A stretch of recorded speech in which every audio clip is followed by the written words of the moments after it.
Welcome everyone, मैं हूं प्रतीक्षा। Guys, Warren brother ने 2016 के अंदर एक बहुत ही रोमांचक सीरीज स्टार्ट करी थी जिसका नाम था स्ट्रेंजर थिंग्स। उसके अब तक 5 सीजन आ चुके हैं। 2016 में ये सीरीज जब शुरू हुई थी तो ये सारे बच्चे चुके हैं, बहुत ही छोटे छोटे से बच्चे थे। वॉरेन ब्रदर्स को शायद खुद भी उस समय इतना अंदाजा नहीं होगा कि ये सीरीज इतनी ज्यादा हिट चली जाएगी, नेटफ्लिक्स का टॉप शो बन जाएगा। जहाँ जहाँ पर भी स्ट्रेंजर थिंग्स देखते हैं लोग उसके फैन ही बन जाते हैं। इतनी गजब की ये वेब सीरीज निकल के सामने आई है, काफी अच्छे कैची मूवमेंट के साथ में, स्कैरी शो, साथ ही में साई-फाई, साथ ही में एक्शन, साथ ही में टेलीकाइनेटिक पावर, बहुत सारी चीजों का कॉम्बिनेशन बनके स्ट्रेंजर थिंग्स हम सब लोगों के सामने आई थी। आज बात करें हम इसके सीजन 5 एपिसोड 8 वॉल्यूम 3 की, तो बहुत ज्यादा दिल भारी सा हो रहा है क्योंकि इसके बाद में अब स्ट्रेंजर थिंग्स का कोई नामो निशान नहीं है। अभी तक तो ऑफिशियल न्यूज यही है कि स्ट्रेंजर थिंग्स अब तो आगे नहीं बनाई जाएगी क्योंकि इसी एपिसोड के अंदर सब कुछ क्लोज कर दिया गया है। सबसे बड़ी गुड न्यूज ये है कि हम किसी भी कैरेक्टर को खोएंगे नहीं। एक है थोड़ा सा ट्रिकी फैक्टर, वो बीच में आएगा एपिसोड में, लेकिन सबसे अच्छी बात ये है कि अब इस बार बहुत ही अच्छे नोट पे से खत्म किया जाएगा क्योंकि जो पहले वाले सीजन्स थे उनके अंदर हमने बहुत अच्छे अच्छे कैरेक्टर्स को खो दिया था, लेकिन इस सीजन के अंदर हम किसी को भी नहीं खोएंगे। तो चलिए फिर बिना प्रतीक्षा कराए आज हम stranger things season 5 episode 8 volume 3 की शुरुआत करते हैं, जो कि बहुत ज्यादा अमेजिंग होने वाला है। एपिसोड के स्टार्टिंग में हम देखते हैं कि कैसे सारे आर्मी के मेंबर्स लगे हुए हैं अपने गेट को प्रोटेक्ट करने के लिए, लेकिन मरी का जो ट्रक था वो इन सबके इरादों को नाकाम करता हुआ अपनी एक बड़ी सी फौज को बिठा के सीधा दरवाजे के अंदर घुस जाता है। सारे लोग एक दूसरे को देख रहे थे, डरे हुए थे कि भाई साहब अगर कोई शूट करेगा तो ये लोग भी पूरी तरीके से रेडी है। और रात दहाड़े, दिन दहाड़े तो नहीं था, रात ही थी, तो ये रात के अंदर ही सीधा अपसाइड डाउन वर्ल्ड के अंदर घुस जाते हैं। यहाँ पे हम हेनरी क्रील को देखते हैं जो कि बच्चों के दिमाग के साथ में खेलता जा रहा था, उनके पावर्स का इस्तेमाल करता जा रहा था और जो डायमेंशन ए था, काली दुनिया, उसको हमारी दुनिया की तरफ खींचता जा रहा था एक ब्रिज के जरिए। अब गाइस, हम सब लोगों को पता है कि ये जो वेक्ना है उसने हमारी दुनिया के अंदर बहुत बड़ी बड़ी सी दरारें डाल दी थी अपसाइड डाउन वर्ल्ड से कनेक्ट करने के लिए। अब ये सेम चीज इस डायमेंशन में भी हो रही थी, इसकी खुद की दीवार फटती जा रही थी, इसके अंदर सुरंगें बनती जा रही थी। हम यहाँ पे एरिका और उनके टीचर को देखते हैं जो कि बड़े टेंशन के अंदर थे कि ये लोग अगर निकल गए हैं, आर्मी वाले अगर इनका पीछा कर रहे हैं तो कितनी देर के अंदर ये पकड़े जाएंगे। साथ ही में इन्हें पता चलता है कि इनकी लग चुके हैं क्योंकि जो आर्मी मेंबर्स है वो इन दोनों को ढूंढते हुए यहाँ पे पहुंच चुके हैं, यानी कि ये लोग अरेस्ट होने वाले हैं। इसी के साथ हम विकी को देखते हैं क्योंकि मैक्स के साथ में वही रुकी थी और विकी काफी ज्यादा परेशान होती जा रही थी। अगर उसे किसी भी तरीके की आवाज आ रही थी वॉकी टॉकी के जरिए, वो अपसाइड डाउन वर्ल्ड से ऑलरेडी जुड़ी हुई थी। अब सारे लोग अपसाइड डाउन वर्ल्ड पे जा चुके थे, इन्हें अपने सामने बड़ा सा टावर दिखाई दे रहा था और टावर के थ्रू इन्हें ऊपर चढ़ना था। ये लोग अलग अलग टीम बनाते हैं और कहते हैं कि आपस के अंदर एक दूसरे को रेस्ट करना है और बहुत धीरे धीरे करके ऊपर चढ़ना है, कोई जल्दबाजी नहीं है। यहाँ पे हम हॉपर, मरी, एल और काली को देखते हैं। ये सीधा पहुंच जाते हैं लैब के अंदर अपसाइड डाउन वर्ल्ड के अंदर और उसे पावर देने के लिए मरी हर जगह फ्यूल वगैरह डाल रहा था। हॉपर दोनों लड़कियों को लेके सीधा लैब के अंदर पहुंच जाता है जहाँ पे हर तरफ एकदम रूट्स वगैरह फैली हुई थी। वेक्ना ने जितना सुरंगों से इस जगह को बनाया था वैसी ही जगह बनी हुई थी। एल की पुरानी थोड़ी बहुत यादें भी ताजा हो जाती है। अब हॉपर जो था वो एल को गुड बाय करा था डेप्रिवेशन टैंक के अंदर उतारने के लिए, लेकिन साथ ही में उसे वादा भी ले रहा था कि तुम कोई भी गलत चीज नहीं करोगी, तुम बिल्कुल सेफ रहोगी और वापस से बिल्कुल सेफली ही ऊपर आओगी। सिग्नल्स भी बता देता है कि अगर मैं 2 बार टैप करूंगा इसका मतलब है कि ऊपर वाला डायमेंशन जो है वो नीचे आता जा रहा है और तीसरे टैप पे तुम्हें हेनरी को जान से मार देना है। एल सारी चीजें समझ चुकी थी, डेप्रिवेशन टैंक के अंदर नीचे उतर जाती है। काली टैंक के बाहर बैठी थी और अभी अपना माइंड कनेक्ट करना शुरू करते हैं। यहाँ पे हम आगे बढ़ते हुए विल और माइक को देखते हैं जो कि ऊपर की तरफ चढ़ रहे थे, थोड़ा बहुत थक गए थे तो बीच में ही रुक के बातें वगैरह करने लगते हैं। विल कहीं ना कहीं माइक से इस बात को लेकर एम्बैरेस हो रहा था कि अगर माइक को पता चला कि विल उसे पसंद करता है तो वो उसके साथ में क्या बिहेव करेगा, लेकिन माइक यहाँ पे बिल्कुल नॉर्मल था और विल को सिंपैथी भी देता है कि भाई मैं तुम्हारे साथ ही हूँ, तुम कभी भी टेंशन मत लेना, मैं हर वक्त तुम्हारे साथ ही रहूंगा। तुम अगर किसी बुरे वक्त से निकल भी रहे थे तो हमने इस चीज पे ध्यान नहीं दिया, मुझे सच में इस बात का बहुत ज्यादा दुख है, लेकिन आगे जाके तुम्हें कोई प्रॉब्लम नहीं आएगी, हम हमेशा तुम्हारे साथ ही रहेंगे। यहाँ पे हम देखते हैं कि जो विकी है वो बहुत ज्यादा परेशान हो रही थी और मैक्स उसके सामने बैठी थी। विकी कहती है क्या तुम कुछ खाना चाहोगी, लेकिन मैक्स मना कर देती है तो विकी यहाँ से निकल जाती है। तभी हम देख पाते हैं कि मैक्स खड़ी हो पा रही है, चल पा रही है, उठ के उसने दरवाजा खोल लिया। असल के अंदर जो मैक्स है वो अपने दिमाग से सीधा एल के साथ में कनेक्ट हो चुकी थी, इसलिए वो एकदम से आउट हो गई थी या फिर कह सकते पैरालाइज हो गई थी, बेहोश हो गई थी। ये चीज देख के थोड़ी बहुत विकी डर गई थी क्योंकि उसने आज से पहले कभी किसी को ऐसे जाते हुए नहीं देखा था। यहाँ पे हम एल को देखते हैं जिसके साथ में काली भी थी और साथ ही में मैक्स भी थी। अब ये तीनों ही मिलके वेक्ना के दिमाग में जाने वाले थे। अभी ये तीनों एक दिमाग में है जो कि है एल का दिमाग। जिसके बाद हम बाकी सारे लोगों को देखते हैं अपसाइड डाउन वर्ल्ड के अंदर। ये सब टावर के ऊपर खड़े हो चुके थे। अब ये ऊपर देखते हैं और इन्हें समझ में आ चुका था कि भाई साहब जो डायमेंशन ए है वो सच में नीचे आ रहा है, उसके अंदर दरारें बनती जा रही है। यानी इन लोगों ने जितने भी दिमाग लगाए थे वो बिल्कुल सही है और सच में ये टावर के अंदर घुसेंगे और जैसे ये टावर अगर बीच में चीर के निकलता है इस डायमेंशन को तो ये आराम से ऊपर की तरफ जा सकते हैं। लेकिन प्रॉब्लम ये है कि जो दीवार है वो टावर के एकदम बीचों बीच नहीं है, यानी यानी कि जो दरार बनी है वो इस टावर से टकराएगी नहीं, बल्कि दीवार जो है वो टावर से टकराएगा। दरार थोड़ी सी साइड में रह गई और अगर ये टावर टूटा तो ये सारे के सारे नीचे गिर जाएंगे। अब यहाँ पे ये सारी चीजें मरी हॉपर को बताता है कि भाई साहब तुम्हें फटाफट करना पड़ेगा और तुम्हें एल को कह के इस डायमेंशन को रुकवाना पड़ेगा। यहाँ पे हम देखते हैं कि एल मैक्स और काली के साथ में मिलके सीधा वेक्ना के हाथ को टच कर लेती है, क्योंकि ये बस इसके दिमाग के अंदर ही है। मैक्स को आगे का रास्ता पता था क्योंकि वो हमेशा से ही वेक्ना के दिमाग में थी। वेक्ना के दिमाग के अंदर और भी कई सारी मेमोरीज थी, जैसे कि कॉलेज टाइम और जो ये सारे बच्चे इनके पेरेंट्स के टाइम वाला टाइम, तो कॉलेज के अंदर और भी कई सारी मेमोरीज थी। तो वो एल को कहती है कि अगर हम सब कभी फ्री होंगे तो तुम्हें जरूर लेकर जाऊंगी। यहाँ पे हम रॉबिन को भी देखते हैं जो कि बुरी तरीके से डरी हुई थी, क्योंकि जो आर्मी वाले हैं वो यहाँ पे भी पहुंच गए थे। रॉबिन फटाफट से मैक्स को वहाँ से हटा देती है, लेकिन इन्हें पता था कि इस जगह पे कोई ना कोई तो जरूर है। जितने भी लोग टावर के ऊपर खड़े थे यानी कि अपसाइड डाउन वर्ल्ड के अंदर बहुत ज्यादा पैनिक हो रहे थे, क्योंकि जो दरार है वो दूर थी और टावर इस दीवार से टकराने वाला है। अगर टावर टूटा तो ये सारे के सारे धड़ाम करके बहुत ज्यादा नीचे गिरेंगे। तो एल को बहुत ज्यादा जल्दी हेनरी को जान से मारना पड़ेगा। यहाँ पे ये बैक टू बैक वेक्ना की यादों के अंदर जंप करते जा रहे थे। एक शो था और इस शो के निकलते ही ये लोग सीधा वेक्ना के घर के अंदर पहुंच जाएंगे। ये सारी चीजें मैक्स बहुत ज्यादा कॉन्फिडेंट थी इन चीजों को लेकर। दूसरी तरफ डस्टिन और बाकी सारे लोग बहुत घबराए हुए थे, क्योंकि इनका जो टावर था वो दीवार से टकरा चुका था और यहाँ पे जो एल है वो अभी तक वेक्ना के पास में पहुंची ही नहीं थी। जैसे ही दीवार से वो टावर टकराता है तो वो टूटने लग जाता है। सारे लोग बुरी तरीके से हिल जाते हैं और स्टीव जो है वो सीधा धड़ाम करके नीचे गिरता है। उसको वो एक हाथ पे लटका हुआ था और तब यहाँ पे सीन कट हो जाता है। लेकिन अच्छा हुआ कि उसे जोनाथन ने बचा लिया था। यही था इस पूरे एपिसोड का जो एक हार्ट ब्रेकिंग एकदम थ्रिलर वाला मूवमेंट की भाई साहब स्टीव जो कि है वो शायद मर जाता, लेकिन जोनाथन ने उसे बचा लिया, हाथ देके उसे ऊपर की तरफ खींच लिया। अब बारी थी एल की। मैक्स के बताने के अकॉर्डिंग ही एल वेट कर रही थी और ये लोग सीधा जंप करके वेक्ना के घर में पहुंच जाते हैं। यहाँ पे सारे बच्चे थे और डर जाते हैं इन तीनों लड़कियों को देख के और इन्हें मॉन्स्टर कहने लगते हैं। लेकिन मैक्स कहती है कि मैं तुम्हें प्रूव कर सकती हूँ कि वेक्ना यानी कि जो मिस्टर वॉटसन इन लोगों के सामने घूम रहे हैं वही असली मॉन्स्टर है। यहाँ पे जितने भी बाकी सारे लोग थे अब वो इस नए वाले डायमेंशन के बिल्कुल नजदीक थे। इस टावर के जरिए इसी चक्कर के अंदर एक एक करके ये सब लोग ऊपर जाने लगते हैं। नए डायमेंशन के अंदर ये लोग पहुंच चुके थे। ऐसा कह सकते हैं कि इस डायमेंशन को एक्सप्लोर करने वाले पहले लोग, सबसे पहले नैन्सी चढ़ती है, फिर डस्टिन चढ़ता है, पीछे पीछे सारे लोग भी ऊपर आ ही जाते हैं। बहुत ही अजीब तरीके का डायमेंशन था, बहुत ही अलग ही तरीके का वाइब आ रही थी, बहुत डरावनी सी थी। अभी तक इन्हें सामने कुछ भी नहीं दिख रहा था कि आखिर वेक्ना कहाँ होगा, बच्चे कहाँ होंगे। या दूसरी तरफ हम देखते हैं कि वेक्ना और एल के बीच में गजब वाली फाइट हो जाती है, क्योंकि बच्चे सारे गायब हो गए थे और वेक्ना एल का इंतजार ही कर रहा था। अब एल को बच्चों के सामने वेक्ना का फेस लाना था कि वो कितना बुरा मॉन्स्टर है। इसी चक्कर में उसे प्रोवोक करने लगती है। वेक्ना भी प्रोवोक हो जाता है, एल का गला पकड़ लेता है और कहता है कि मैं तुम्हें जान से मारूंगा क्योंकि तुम भी मुझे बहुत परेशान करती हो। और वो खुद के भयंकर वाला जो रूप है उसके अंदर आ जाता है। बच्चे पीछे खड़े होकर देख रहे थे क्योंकि यहाँ पे एक इनविजिबल शील्ड लगी हुई थी जो कि काली ने लगाई थी। अब काली के पास में पावर थी किसी भी चीज को इनविजिबल करने की या फिर खुद को इनविजिबल करने की। तो बच्चे देख चुके थे कि भाई साहब जो असली मॉन्स्टर है वो हेनरी ही है। तो अब अगर जैसा जैसा मैक्स कहती जाती है इज्जत से बच्चों को उसकी बात मान लेनी चाहिए। अब यहाँ पे मेन तो वेक्ना एल के ऊपर इसलिए गुस्सा था कि आखिर उसने बच्चों को कहाँ पे गायब कर दिया है। मैक्स जो थी वो बच्चों को लेके भाग गई थी। इसी चक्कर के अंदर अब एल और वेक्ना के बीच में फाइट होने लगती है। तब यहाँ पे काली भी दिख जाती है। काली भी वेक्ना के ऊपर अटैक करने वाली थी, लेकिन जो वेक्ना है यानी कि जो हेनरी है जिसका नाम नंबर 1 है वो तो अपने आप के अंदर ही सारी पावर्स का एक बहुत बड़ा कॉम्बिनेशन था। इसी के थ्रू तो बाकी लोगों को पावर्स मिली थी, तो ऑब्वियस सी बात है उसके अंदर भी तो गायब होने की पावर होगी। तो जैसे ही काली उसके ऊपर अटैक करती है, यहाँ से जो 1 है हेनरी या फिर हम वेक्ना का कितने ही नाम का इसके वो गायब हो जाता है, असली दुनिया के अंदर पहुंच जाता है। यहाँ पे हम डायमेंशन ए यानी कि काली दुनिया को देखते हैं जिसके अंदर ये सारे लोग आगे बढ़ते जा रहे थे। Will, mic, Dustin, लूकस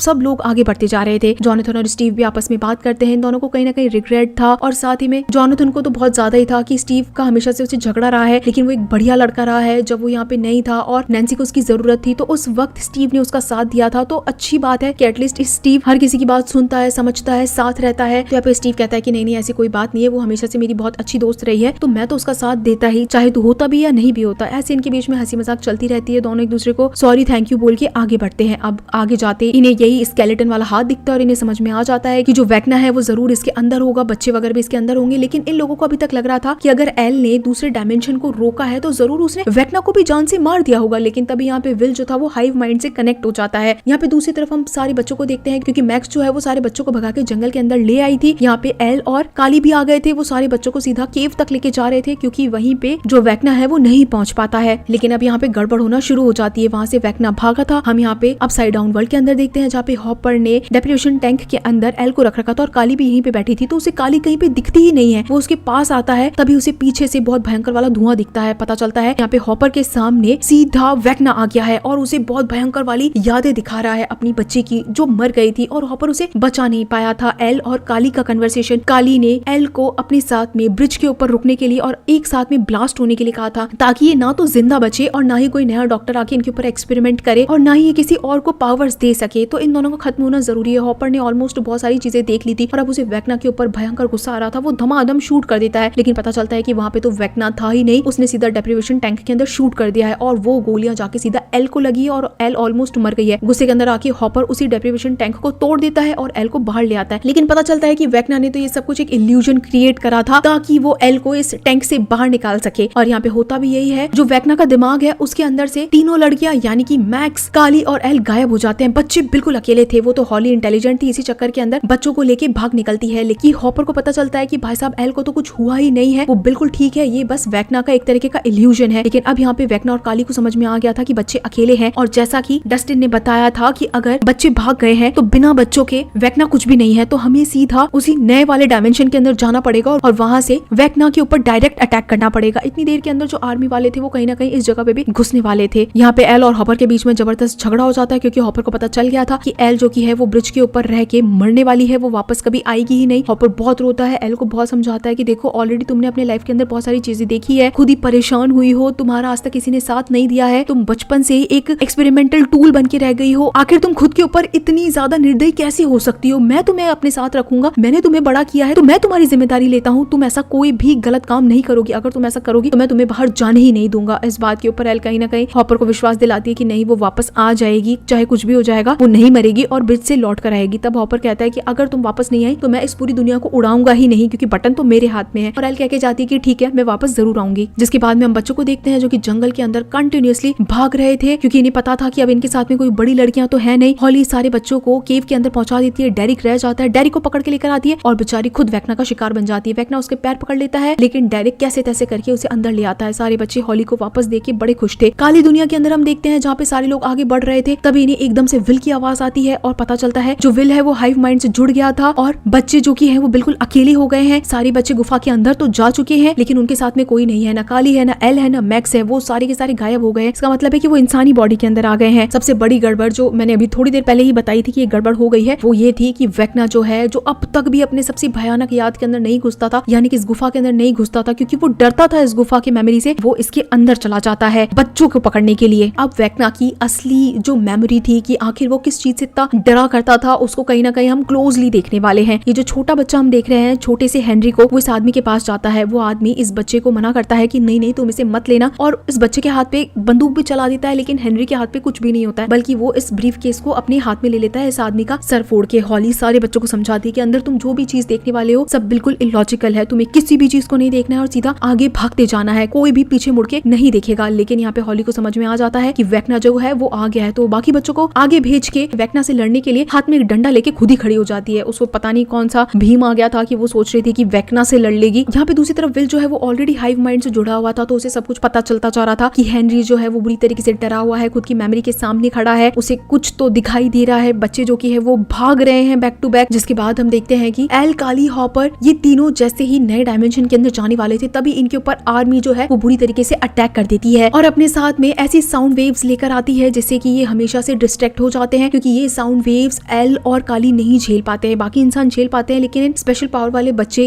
in sound waves को कभी भी नहीं झेल पाते हैं। इसी चक्कर के अंदर काली और एल दोनों की पावर्स खत्म हो जाती है। हॉपर बेचारा अकेला नहीं लड़ पाता है, वो एल को उठा के तो भाग जाता है, लेकिन काली पीछे ही रह जाती है। यहाँ पे एल इस बात से बड़ी दुखी हो जाती है और वो हॉपर को कहती है कि नहीं, जाके काली की मदद करो। हॉपर कैसे तैसे जाता है, कई सारे लोगों को शूट भी करता है और काली को ऑलमोस्ट बचाने ही वाला था, लेकिन तभी खुद ही एक आदमी से पकड़ा जाता है। जो हॉली है वो बच्चों को आगे भेजती जा रही थी, बैक टू बैक भेजती ही जा रही थी। उसी लैब के अंदर हम देखते हैं कि आर्मी मेंबर ने काली और हॉपर दोनों को पकड़ लिया था और एल को वो पकड़ना चाहते थे कि अगर एल नहीं आई तो वो काली को ठोक देंगे। बार बार में हॉपर से सेम क्वेश्चन पूछ रहे थे कि अगर एल के बारे में नहीं बताया तो अब तो काली मरने ही वाली है। लेकिन तभी यहाँ पे मरी जो है वो कहीं ना कहीं बहुत ही बढ़िया वाला कारनामा दिखाता है, जिसके अंदर साउंड वेव्स चल रही थी, वो एक हेलीकॉप्टर के अंदर लटका हुआ था, तो मरी उसी के अंदर एक बड़ा सा ब्लास्ट फेंक देता है। जैसे ही वो हेलीकॉप्टर टूटता है तो ऑब्वियसली बात है वो साउंड वेव की बहुत बड़ी फ्रीक्वेंसी वाली मशीन थी, वो टूट जाती है, फ्रीक्वेंसी खत्म हुई और एल की पावर्स स्टार्ट हो गई। वो वहां पे जितने भी लोग थे सबको एक एक करके एक एक सेकंड में मार देती है, लेकिन वो काली को नहीं बचा पाती, क्योंकि काली को एक शॉट लग चुका था और काली ऑलमोस्ट वहीं पे खत्म हो गई थी, ये कहकर कि भाई इसकी कहानी तो यहीं पे खत्म हो गई है। यहाँ पे हम काली दुनिया के अंदर देखते हैं जहाँ पे सारे लोग तेजी से भाग रहे थे, क्योंकि विल ने बता दिया था कि जो हेनरी है वो नहीं मरा है, बच्चे बिल्कुल अकेले हैं और जो एक काली दुनिया है वो हमारी दुनिया से जाके टकराने वाली वाली है, जल्दी कुछ करना पड़ेगा। हम यहाँ पे हेनरी की याद को देखते हैं कि वो कैसे अपने बचपने को देख रहा था। हॉली ने उसके ऊपर अटैक करने की कोशिश करी, लेकिन एक ही झटके में हॉली को उसने गिरा दिया था। हॉली नीचे गिर गई थी, उसके चेहरे पे बहुत बुरी तरीके से जख्म बन गए थे। अब यहाँ पे से ही पता चला था कि कैसे जो हेनरी है उसे हाइव माइंड में जाने का तरीका पता चला था, क्योंकि उसके हाथ के अंदर एक स्टोन आ गया था जो कि उस ब्रीफ केस के अंदर से निकला था, जो कि उसे सीधा माइंड फ्लेयर से जोड़ रहा था। डॉक्टर ने उसे मरने से पहले ये भी कहा था कि तुम उससे लड़ सकते हो, तुम अपने आप को बचा सकते हो, लेकिन छोटे से हेनरी ने ऐसा नहीं किया, बल्कि माइंड फ्लेयर ने उसके ऊपर इतना ज्यादा काबू कर लिया कि उसने उस साइंटिस्ट की आंखें फोड़ दी। बड़ा होने के बाद में विल उससे खुद बात करता है, क्योंकि कहीं ना कहीं वो हेनरी से कनेक्ट हो चुका था, और वो कहता है कि तुम लड़ सकते हो, तुम लड़ सकते हो, तुम उससे बाहर क्यों नहीं आते हो, तुम बच जाओगे, तुम कोशिश तो करो। लेकिन यहाँ पे हेनरी कहता है कि मैं ऐसा चाहता ही नहीं हूँ, तुम समझ नहीं पाए कि अब तक कि मैं खुद नहीं चाहता कि वहां से बच सकूं, बल्कि मैं खुद ही इस दुनिया को छोड़ना चाहता था, खत्म करना चाहता था। यहाँ पे सीन जिसके बाद में मरी के ऊपर शिफ्ट हो जाता है। हॉपर और एल उसके पास में आते हैं, लेकिन काली नहीं आती है, तो मरी को बहुत बुरा लगता है कि शिट, काली हमारे साथ में आगे नहीं चल पाएगी, मतलब उसके साथ में कुछ तो बुरा हुआ है। अब एल यहाँ पे आते ऊपर की तरफ देखती है कि वो ऊपर के डायमेंशन में चली जाएगी। हॉपर उसे फिर रोकता है और कहता है कि अगर तुम नहीं आई तो मैं सच बता रहा हूँ, इस दुनिया को मैं कभी खत्म होने ही नहीं दूंगा। एल उसे कहती है कि कुछ भी हो जाएगा, वो उस डायमेंशन के अंदर जाके वेक्ना को मार देगी और वापस जरूर आएगी, चाहे कुछ भी हो जाए। इनका एक थोड़ा सा इमोशनल सा मूवमेंट दिखाया जाता है कि कैसे बचपन से लेके अभी तक वो हॉपर के पास में से बड़ी हुई है, वो उसे अपनी बेटी मानता है, और अब वो खुद भी हॉपर को नहीं छोड़ना चाहती है। वो हॉपर को पूरा विश्वास दिला के चाहती है कि वो पक्का वापस लौट के आएगी, चाहे कुछ भी हो जाए। यहाँ पे हम वापस से वेक्ना को ही देखते हैं, जो कि अपने बचपन वाले सीन को देख रहा था, कि पूरे के पूरे सीन को, कि कैसे उसने उस साइंटिस्ट को जान से मार दिया था, सर फोड़ दिया था उसका। वो साइंटिस्ट उसे मना कर रहा था कि नहीं नहीं नहीं, उसे मत छुओ, उसे मत छुओ, लेकिन फिर भी छोटे से हेनरी ने उसे उठा लिया। वो एक तरीके का टुकड़ा था जो कि माइंड फ्लेयर का था, और उससे वो हाइव माइंड से कनेक्ट हो गया, जिसके बाद में वो पूरी तरीके से एक अलग ही डायमेंशन वाली दुनिया से कनेक्ट हो चुका था। वो चाहता तो उसी वक्त उस चीज से लड़ सकता था और खुद के अंदर से उस चीज को निकाल सकता था, लेकिन उसने उसे एक्सेप्ट किया। ये सारी चीजें विल सुन रहा था, समझ रहा था, और हेनरी उसे कह रहा था कि मुझे अकेला छोड़ दो, लेकिन विल कहता है कि मैं तुम्हारे साथ हूँ, तुम मेरे जैसे हो, तुम बिल्कुल हम लोगों के जैसे हो, तुम अभी भी हमारे साथ आ सकते हो। लेकिन हेनरी कहता है कि मुझे कोई शौक नहीं है तुम्हारे पास में आने का, मैंने इसे ही चुना है, ये मेरी ही दुनिया है, इसने मुझे समझा है और मैं बिल्कुल इसी के जैसा बन के रहूंगा। गाइस, यहाँ पे सारी चीजें माइंड फ्लेयर के लिए हो रही है, जो कि एक बहुत ही बड़ा राक्षस है, जो कि दूसरे डायमेंशन के अंदर रहता है, इंसानों को कंट्रोल करता है। ये उस अजीब से जीव के बारे में बात हो रही है, माइंड फ्लेयर के बारे में बात हो रही है। ओवरऑल विल जो कि है वो हेनरी से बात में नहीं जीत पाता है, और विल जो कि अपने नॉर्मल दिमाग में आके कहता है कि भाई साहब अब तो हमें भागना ही पड़ेगा। अब हम सामने देख पाते हैं कि जो इतनी देर से हाथ जैसा जो स्केलेटन बना हुआ था, वो सीधा एक स्पाइडर जैसा बन जाता है, पूरा एक स्केलेटन खुल जाता है वो, और माइंड फ्लेयर जो है वो स्पाइडर जैसे फॉर्म में था, ये हमें बहुत पहले से ही पता था, तो वो अभी अपने पूरे फॉर्म के अंदर आ जाता है और भयंकर वाला भागने लगता है। अब नीचे जितने भी लोग थे वो अपनी जान बचा के भाग रहे हैं कैसे तैसे करके। अब इन लोगों को इस माइंड फ्लेयर से बचना भी है, अंदर बैठे हुए वेक्ना को मारना भी है। अगर ये एक एक करके इसके ऊपर शूट करेंगे तो इसके ऊपर कोई लगने वाली है नहीं, तो कहीं ना कहीं से कॉर्नर करना पड़ेगा। खड़े खड़े ये लोग भागते भागते प्लान बनाते हैं कि इसे घाटी की तरफ लेकर आते हैं, उसके बाद में इसके ऊपर एक साथ मिलकर हमला करेंगे तो ये शायद मर जाएगा। इस बड़े से माइंड फ्लेयर को घाटी तक लाने का काम जो है वो नैन्सी करती है, और बाकी सारे लोग फुल स्पीड से भागते हैं ताकि ऊपर चढ़ के वो घाटी के ऊपर चढ़ के इस बड़े से माइंड फ्लेयर के ऊपर अटैक कर सके। लेकिन आखिर इस माइंड फ्लेयर के अंदर जाएगा कौन, क्योंकि अंदर तो वेक्ना है। लेकिन अब तक यहाँ पे एल जो थी वो पहुंच चुकी थी हाइव माइंड के जरिए, और आते ही वेक्ना के ऊपर बुरी तरीके से अटैक कर देती है, उसे सीधा नीचे पटक देती है, और उसके बाद में इन दोनों का 1-to-1 असली वाला जो अब तक का फेस ऑफ होना था वो सीधा शुरू हो जाता है। नैन्सी से ऑलमोस्ट कॉर्नर तक ले आई थी, सारे लोग उसे मिलके बुरी तरीके से कॉर्नर कर चुके थे, नैन्सी बुरी तरीके से फंस चुकी थी। लेकिन तभी यहाँ पे जितने भी लोग थे ऊपर, यानी कि जितने भी दोस्त थे, उन सब लोगों ने माइंड फ्लेयर को मिलकर बुरी तरीके से जला दिया था। यानी कि जो उसकी पूरी बॉडी है, पूरी सोल है, जो ये क्रीचर यहाँ पे इस वक्त सामने है, ये बुरी तरीके से जल चुका था। लेकिन इसका जो दिल है जो अंदर धड़क रहा था, वेक्ना को सांसें दे रहा था, वो अभी भी नहीं मरा था, वेक्ना जिंदा था। लेकिन एल उसे फाइट करने के लिए पहुंच चुकी थी। इसी वक्त हम डस्टिन को देखते हैं, स्टीव को देखते हैं, जो कि तीखे तीखे से भाले लेके उसके अंडों के अंदर डाल रहे थे ताकि वो और बच्चे, ऐसे भयंकर वाले बच्चे, डेमोगॉर्गन, डेमोडॉग्स पैदा ना कर सके। तो वो इस पूरी की पूरी बाहर वाली बॉडी को खत्म कर रहे थे। दूसरी तरफ अंदर एल वेक्ना के साथ में फाइट करी जा रही थी, बैक टू बैक फाइट करे जा रही थी। एक वक्त ऐसा आता है कि वेक्ना ने एल को ऑलमोस्ट जान से मार दिया था, गला वाला पकड़ लिया था, लेकिन तभी पता चलता है कि वो अपना हाथ रोक रहा है, पूरी तरीके से पहुंच ही नहीं पा रहा है। ये और कोई नहीं बल्कि विल था, जो उसी की पावर्स को भयंकर वाला चोरी करके उसी के ऊपर अटैक कर रहा है। अब एल और विल दोनों अपनी पूरी पोटेंशियल लगा देते हैं, भयंकर वाली पावर का इस्तेमाल करके वेक्ना को सीधा पटक देते हैं। एक बड़ा सा दांत निकला हुआ था, उसी के अंदर वेक्ना की बॉडी को घुसा दिया जाता है। नीचे जितने भी लोग थे वो भी अब एक एक करके ऊपर की तरफ पहुंच जाते हैं। अब जाके यहाँ पे थोड़ा बहुत माहौल साइलेंट होता है, थोड़ा बहुत माहौल शांत होता है कि वेक्ना को घुसा दिया गया है, मार दिया गया है। इस बार ये तो इसका फाइनल ही है, क्योंकि ये इसकी असली बॉडी है, किसी दिमाग को नहीं मारा जा रहा है, बल्कि इसकी असली बॉडी को डैमेज किया जा रहा है। सारे बच्चे दिखाई देते हैं, एक एक बच्चे को खोला जाता है, उन बच्चों को जैसे होश में लाया जाता है तो उनके अंदर से माइंड फ्लेयर की जो ब्लैक ताकत थी वो निकल के ऊपर की तरफ जाती है। इसका मतलब है कि अभी भी वो माइंड फ्लेयर जो असली चीज है, जो असली डायमेंशन के अंदर है, ना तो उस डायमेंशन का पता है ना माइंड फ्लेयर का पता है, क्योंकि ये काली धुआं निकल के कहीं तो जा रहा होगा ना। खैर, जिसके बाद में बाकी सारे बच्चों को उठाया जाता है, जिंदा किया जाता है। तभी यहाँ पे विल की माँ आ जाती है, जॉयस आ जाती है, और वो अभी भी तड़पते हुए वेक्ना को देख लेती है। जिसके बाद तो वो रुकती नहीं है, जिसके बाद वो सीधा उठाती है कुल्हाड़ी और इस वेक्ना के गर्दन पे धमाधम वार करती जाती है, क्योंकि वेक्ना के कहर से सब परेशान हुए थे, सब मतलब सब। फर्स्ट सीजन से लेके नैन्सी की एक फ्रेंड थी, वो गायब हो गई थी। एल हर सीजन के अंदर परेशान हुई है, डस्टिन के दोस्त मर गए हैं, मैक्स का भाई मर गया था, और भी विल गायब हुआ था, न जाने कितनी सारी चीजें थी। फाइनली उन सब के गुस्से में आके जॉयस ने हेनरी क्रील यानी कि वेक्ना का गला काट दिया था। यहाँ पे वेक्ना का किस्सा हो गया खत्म। अब हॉपर जो कि अभी भी टेंशन के अंदर था, डस्टिन उसे फाइनली इन्फॉर्म करता है कि सारे लोग बिल्कुल ठीक है और वो लोग पहुंचने वाले हैं, तो इस ब्रिज को उड़ाने का काम स्टार्ट कर दो। हॉपर का एक ही क्वेश्चन था कि क्या तुम लोगों के साथ में एल है या नहीं है, तो डस्टिन बताता है कि हाँ, एल बिल्कुल हमारे साथ में ही है। डस्टिन को अभी कुछ पता ही नहीं था। खैर, बाकी सारे लोग ट्रक के अंदर बैठ चुके थे, सब अपने अपने प्लान सोच रहे थे कि अब जाके इन्हें तसल्ली से क्या करना है, और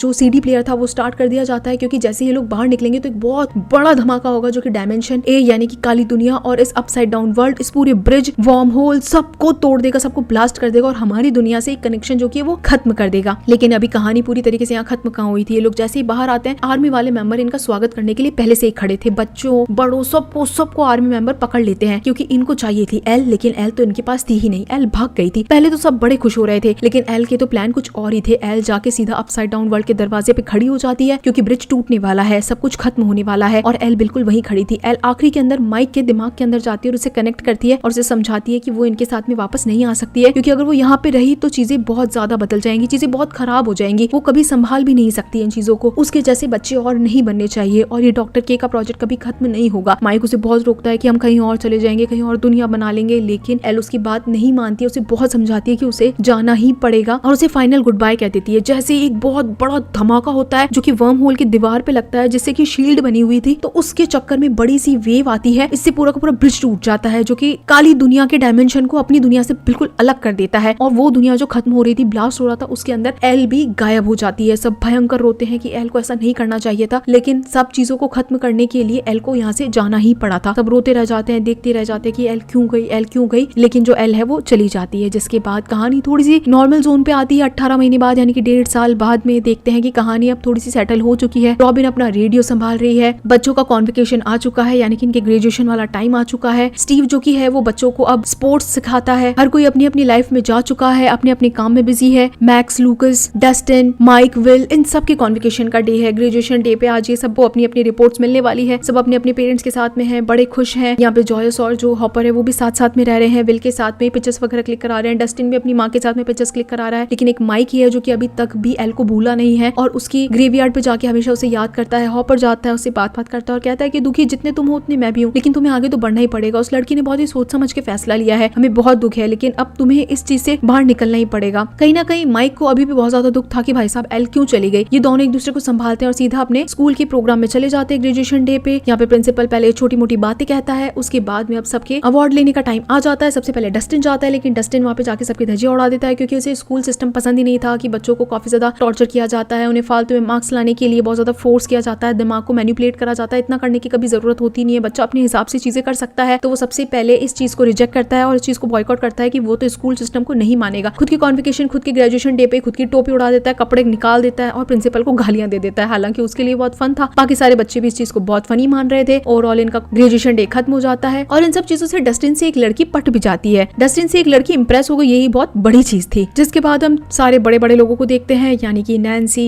स्टीव, जॉनथन, रॉबिन, सब एक साथ में बैठे थे, खुद का बहुत अच्छा वाला क्वालिटी टाइम स्पेंड कर रहे थे। 1.5 साल हो गया था, तो चारों अपने अपने लोकेशंस पे चले गए थे, अपनी अपनी लाइफ जी रहे थे, अपने अपने स्ट्रीम्स को चेंज कर दिया था। लेकिन जो सिर्फ एक कॉमन सिंगल बात थी वो यही थी कि चारों एक दूसरे को बहुत ज्यादा मिस करते हैं, चारों एक दूसरे की दोस्तियां बहुत मिस करते हैं। जो नई लाइफ की चीजें जा रहे हैं, कर रहे हैं, उसमें इनको बिल्कुल भी इंटरेस्ट नहीं आ रहा, बल्कि इतने साल में जो इन्होंने एडवेंचर देखा है, इतनी भयंकर भयंकर चीजें इनके लाइफ से होके गुजरी है, उन चीजों को बहुत ज्यादा मिस कर रहे हैं। एक दूसरे की दोस्तियां मिस कर रहे हैं। इन्होंने जो भी एक दूसरे के लिए किया है वो बाकी लोग तो कभी कर ही नहीं पा रहे हैं, ना ही ये लोग उनको रिप्लेस कर पा रहे हैं। तो ओवरऑल ये सब तय करते हैं कि नए शहर में जाएंगे, लेकिन आपस में एक दूसरे से मिलना कभी नहीं छोड़ेंगे। रॉबिन के कोई अंकल वंकल का घर है, वहाँ पे ये चारों इकट्ठे होंगे, बहुत सारी बातें करेंगे और एक साथ में खुश रहेंगे, लेकिन मिलना कभी भी स्किप नहीं करेंगे। चारों को एक दूसरे के लिए कोई पार्टनर मिल जाए तो एक दूसरे के लिए पार्टनर भी ढूंढ लेंगे। इसी के साथ में ये इन चारों की दोस्ती का बहुत अच्छा सा सीन दिखाया जाता है, जिसके बाद में दिखाया जाता है जॉयस और हॉपर का सीन। ये दोनों डेट पे गए हुए थे और आखिरकार जो इतने सीजन से बेचारा हॉपर कोशिश कर ही रहा था कि वो जॉयस को कह दे कि वो उसे पसंद करता है। फाइनली वो कर पाता है, जॉयस को प्रपोज कर देता है। जॉयस भी इस बात से बहुत ज्यादा खुश थी। दोनों ने अपनी लाइफ में बहुत इंपॉर्टेंट लोग खोए हैं। हॉपर ने अपनी बीवी बच्चे खोए हैं। जॉयस ने अपना पति तो खोया था, उसके बाद एक बॉयफ्रेंड था उसे भी खो दिया था। अगर आप लोगों को याद हो तो सेकंड थर्ड सीजन के अंदर एक डेमोगॉर्गन ने उसके चिथड़े उड़ा दिए थे। फाइनली अब जाके इनकी लाइफ में खुशियां आई थी, तो ये दोनों एक दूसरे के साथ में फाइनली खुश होने वाले थे, शादी वादी करने वाले थे। इसके बाद हम सबसे इंपॉर्टेंट सीन को देखते हैं जहां से सीजन फर्स्ट की शुरुआत हुई थी। विल, डस्टिन, माइक, लूकस ये चारों के चारों गेम खेला करते थे और अभी भी फाइनली ये वही चीज कर रहे हैं, वही गेम जिससे कि ये पूरी की पूरी स्ट्रेंजर थिंग्स स्टार्ट हुई थी। इस बार बस इसके अंदर मैक्स ऐड और है, एक दूसरे को विजर्ड, सॉर्सरर, सारे गेम्स के रूल ये वो कह के मस्त गेम खेल रहे थे और बहुत ज्यादा खुश हो रहे थे कि इनकी लाइफ में क्या चल रहा है क्या नहीं चल रहा है। हालांकि अभी बड़े हो गए हैं फिर भी अपना ये गेम खेलना नहीं भूले हैं और एक दूसरे की दोस्तियों को बहुत अच्छी तरीके से याद करते हैं, मिस करते हैं। लेकिन अभी भी कहीं ना कहीं बस एल की कमी है जो कि कभी भी कोई पूरी नहीं कर सकता है। एक तरीके से माइक है जो कि सबकी कहानियां बताता है कि सब आगे जाकर क्या क्या करने वाले हैं। लूकस और मैक्स एक साथ में रहेंगे, डस्टिन को नए दोस्त मिल जाएंगे, विल जो है उसको भी एक नया बॉयफ्रेंड मिल जाएगा, जो माइक है वो एक राइटर बनना चाहता है। लेकिन इन सबके बीच में एक कहानी बची हुई है और वो कहानी कहीं ना कहीं एल की है। उसके अकॉर्डिंग एक थ्योरी है, उसके अकॉर्डिंग ये थ्योरी है कि जो काली है उसके पास में इनविजिबल होने की पावर थी। जिस वक्त वो मर रही थी उस वक्त हो सकता है कि वो मरी नहीं हो और एल का उसने पूरा पूरा साथ दिया हो। हम लोगों ने जब वो सीन देखा था, यानी कि पूरी दुनिया जब खत्म हो रही थी, तो एल हमें गायब होती हुई नहीं दिखी थी, बस एक सेकंड में गायब हो गई थी। और ऐसा जरूर कहीं ना कहीं काली कर सकती है, उसने इनविजिबल होने की पावर का इस्तेमाल किया होगा और वहां से एल चली गई होगी खुद की एक नई दुनिया बनाने के लिए। हम में से किसी से कांटेक्ट नहीं रखा होगा, जहाँ पे झरने होंगे, ऐसी किसी जगह पे उसने अपनी दुनिया स्टार्ट करी होगी। सब एल को याद करते हुए भयंकर रो रहे थे, भयंकर। और बस एक ही बात थी कि ये हो सकता है कि बस एक थ्योरी है, सच है या झूठ है किसी को भी नहीं पता, एल जिंदा है या नहीं है किसी को भी नहीं पता। लेकिन कहीं ना कहीं माइक की यादों में वो अभी भी जिंदा है, जहाँ पे इन सब लोगों ने अपनी बुक्स वगैरह रख दी थी सारे के सारे खेल की। लेकिन तभी यहाँ पे एक नई कहानी शुरू होती है जहाँ पे ये सारे छोटे बच्चे थे, यानी कि डेरिक, हॉली और जितने भी ये सारे छोटे बच्चे बच के आए थे, इन्होंने भी सेम वही गेम खेला जो कि विल, माइक, लूकस और डस्टिन एक टाइम पे खेला करते थे। तो हो सकता है स्ट्रेंजर थिंग्स जब भी चालू हो तो क्या पता यही बच्चे उनमें कहीं ना कहीं कोई रोल निभाए, क्योंकि इन्होंने अपसाइड डाउन वर्ल्ड वगैरह कुछ ना कुछ तो देखा ही है। तो गाइस फाइनली ये स्ट्रेंजर थिंग्स जो कि बहुत ज्यादा अमेजिंग, हार्ट टचिंग और मेरे लिए तो क्या है एक इमोशनल ही चीज है, क्योंकि खत्म हो गई है जो कि 10 सालों से चल रही है। 10 सालों से कोई चीज चले और वो एकदम से खत्म हो जाए तो कैसा ही लगेगा। सोचिए, इसका इंतजार करना भी एक अच्छी बात थी कि खैर हमने इसका इंतजार किया, ये आएगी, बट अब तो पूरी होप ही खत्म हो गई कि ये आएगी ही नहीं। खैर इस इमोशनल मोमेंट के साथ में ही हम इस सीरीज को खत्म करते हैं। आप सब लोगों को ये सीरीज कैसी लगी मुझे जरूर बताइएगा। सबसे फेवरेट बच्चा कौन है, सबसे फेवरेट पर्सन कौन है, सबसे फेवरेट फीमेल, मेल, सबसे अच्छा क्रिएटर कौन है, मुझे जरूर कमेंट के अंदर बताइएगा। साथ ही में एक्सप्लेनेशन कैसा लगा मुझे ये भी जरूर बताइएगा। तो चलिए फिर मिलते हैं आप सभी लोगों से ऐसे ही किसी बेहतरीन वेब सीरीज, मूवी के अंदर। तब तक के लिए टाटा।